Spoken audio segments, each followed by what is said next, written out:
Welcome to the Freedom Geek Real Talk, where Imogen, the original Freedom Geek, talks with her core team of Filipino virtual assistants about a specific topic.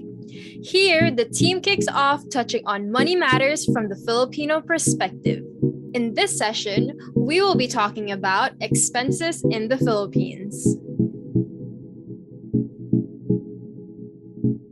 For those of you who are single, what are your usual expenses? Do you support anyone, parents, and maybe other family? For me, again, I'm the youngest in the team, just 22. My major expense goes to my grandparents. So I support them because they have no savings and they have some conflict with their pension. So that's why I'm really like sustaining them. And apart from that, onto myself, I pay for my own insurance. And then aside from that, I also pay for 5 years to pay land in Samal Island. So yeah, that's something that I am working to fulfill in 5 years' time so that I have some sort of investment. So those are the other things I pay for aside from my usual like food, self-care stuff, and also like electricity and rent. I can go next. So when I had a job before, a lot of my expenses went into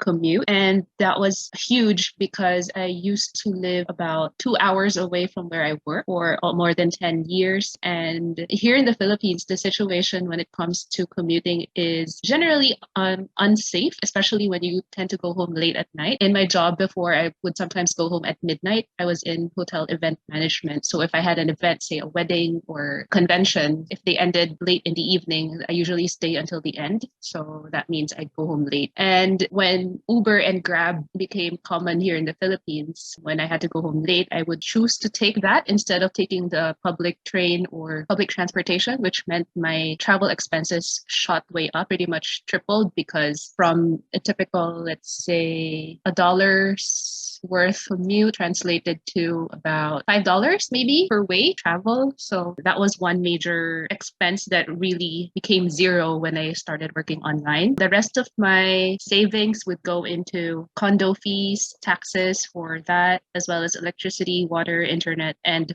food. And then I would usually give a percentage to my parents as well. I don't support them because they have their own income, but I guess it's a matter of filial part of the culture. So I, as a way of thanks, in a way, I give them a specific percentage every month just to sort of give back to them. And I also have a habit of giving a percentage to the church as well every month. But yeah, technically the major fees would go into food, commute, and condo and electricity. For me, my usual expenses, I don't really have much other than because, well, I guess just to share it with everyone. I think for the past year, I've had a lot of gut issues, like stomach issues. So I've been trying to get my health back together, which is why being on a flexible work schedule has been really good to me. But aside from that, for the past year, I've been spending a lot for my health, just doing checkup and really buying my